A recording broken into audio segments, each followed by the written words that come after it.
Michel, tu sens ça? Si c'est encore une blague de prout, c'est lourd. Surtout après 28 émissions. Non. Ça sent la fin. Comment ça, à la fin? Bah ça y est. Je crois qu'on a atteint le dernier numéro de l'émission. Faut faire un truc spécial, alors? Bah ouais, faudrait terminer sur une image forte. Un truc pour que les gens s'en souviennent, tu vois. Une image qui reste imprégnée dans leur rétine pour toute leur vie. Je peux peut-être leur montrer ma gueule à la fin de l'émission. Mais grave.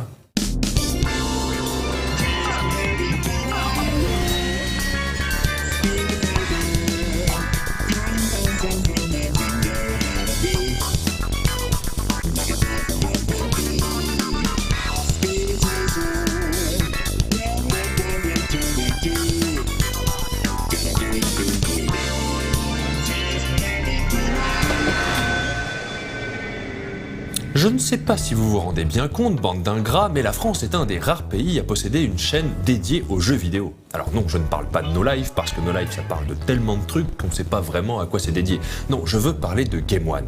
Souvenez-vous, nous sommes en septembre 1998 et le jeu vidéo est encore traité exclusivement sous l'angle de la jeunesse. Eh oui, pour les chaînes de télé, le jeu vidéo c'est pour les kids. C'est pour ça qu'on a droit aux émissions Micro Kids, Gros plan sur la souris, Pixie Follies, Télévisator 2. Bref, que des émissions jeunesse, mais dans les locaux de Canal+, une révolution se prépare. Avec qui en première ligne? Patrick Giordano, alias Matt le Fou.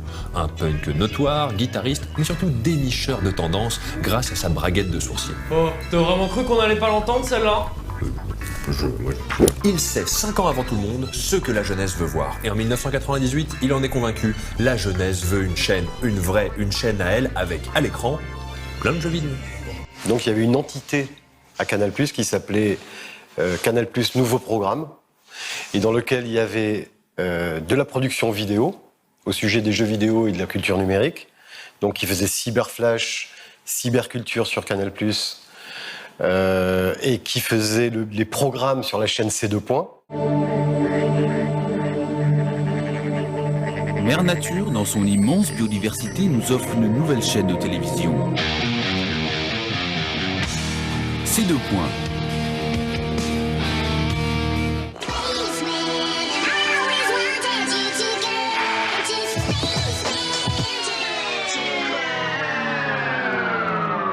C2 Points était aussi une chaîne dédiée au téléchargement, c'est-à-dire qu'on avait le câble dans le modem, enfin dans le décodeur de Canal 7.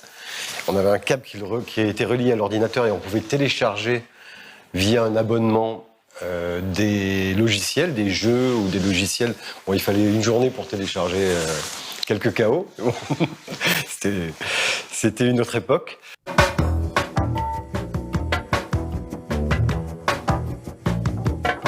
Bonjour et bonne année à tous. Bienvenue dans cette 4e édition du journal du téléchargement. Une édition placée, nouvelle année oblige, sous le signe des bonnes résolutions.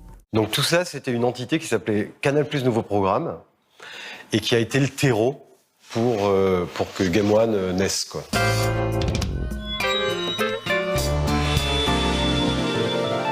Au départ, c'est une évolution de C2 Points, sachant que dans le contrat, Canal+ restait un certain nombre d'années au capital et dans la boucle, et ensuite se retirait.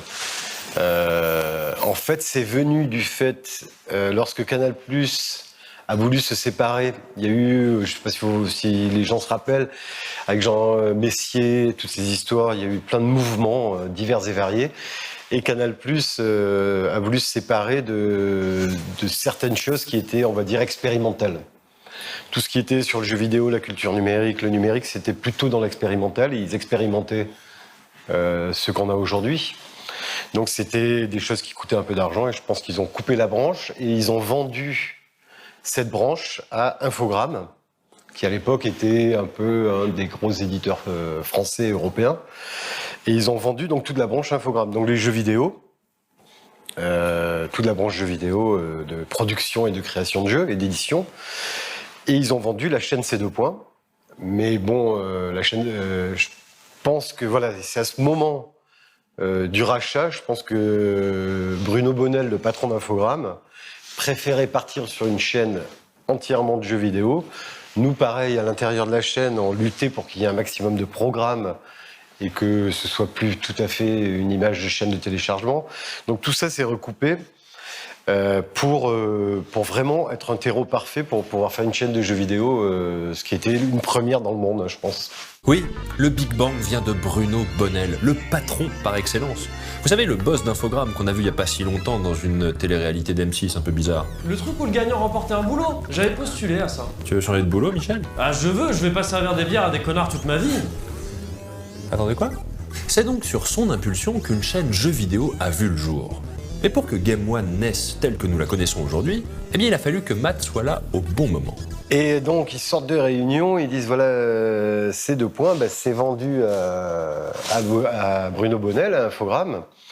Mais voilà, tout le monde veut que ça continue, quoi, aussi bien vous, les équipes, que nous. Et voilà, parce qu'on essaie de mettre il avait un petit papier et ils avaient essayé de faire un petit exemple de ce qu'il pourrait y avoir sur le truc. Mais c'était imbitable, il y avait un top des jeux, un top des jeux mais du mois dernier, une émission de news et puis un top des jeux, quoi, voilà. Et ils disaient mais comment on peut faire autre chose, comment on fait et machin et tout ça. Et voilà, et donc moi je leur ai dit non, il faut vraiment faire des programmes et tout, mais on n'aura jamais assez de sous parce que c'était leur problème de l'argent. Parce qu'en fait, la culture Canal+, pour faire un test de jeu, par exemple, ils mettaient 3-4 jours, quoi. Et il y avait 5-6 personnes qui bossaient dessus. Parce qu'en fait, il y avait quelqu'un qui écrivait d'abord le texte, un journaliste. Il fallait que ce soit un journaliste spécialisé et machin et tout ça. Donc il écrivait le texte. Après, il y avait quelqu'un qui faisait un premier montage par rapport au texte. Il y avait quelqu'un qui montait, le journaliste revenait et disait non, là le montage ça va pas ou machin, etc. Ensuite, ça passait à un comité de rédaction qui avait déjà lu le texte, le test, et puis ah non mais ça va pas et ça va. Après repasser, ça va pas, il rechangeait le montage. Enfin, c'était une opération avec 10 personnes. Donc pour eux, faire une chaîne de jeux, la journée ça avait coûté 3 millions de francs à la journée, quoi. À l'époque c'était des francs encore. Donc voilà, moi j'ai fait en sorte que ce soit possible, que leur idée de petit papier bizarre soit possible, quoi. Mais c'est vrai qu'à l'époque c'était abstrait, parce que nous on en parlait pareil, quand on en parlait entre nous, on disait oh là là, un jour on aura une chaîne de jeux vidéo, parce que nous on faisait ça sur plein de chaînes. On disait plutôt que de faire ça sur MCM, sur France 2, à Canal+, et de faire des cassettes vidéo pour Player et tout ça, on pourrait faire un truc et tout ensemble et faire une chaîne. Mais quand on en parlait, à part les 2-3 illuminés comme Didou et moi, tout le monde nous regardait, même les mecs dans le jeu. Hein. Et non, mais ça, c'est pas possible. Enfin, c'est comme aller sur Mars. C'est aussi simple qu'aller sur Mars. Hein. Donc voilà. Mais nous, on y croyait. Hein. Avec Didou, on a toujours rêvé de ça. Donc dès qu'il y a eu la petite opportunité, j'ai tiré et puis j'ai déroulé le fil, quoi.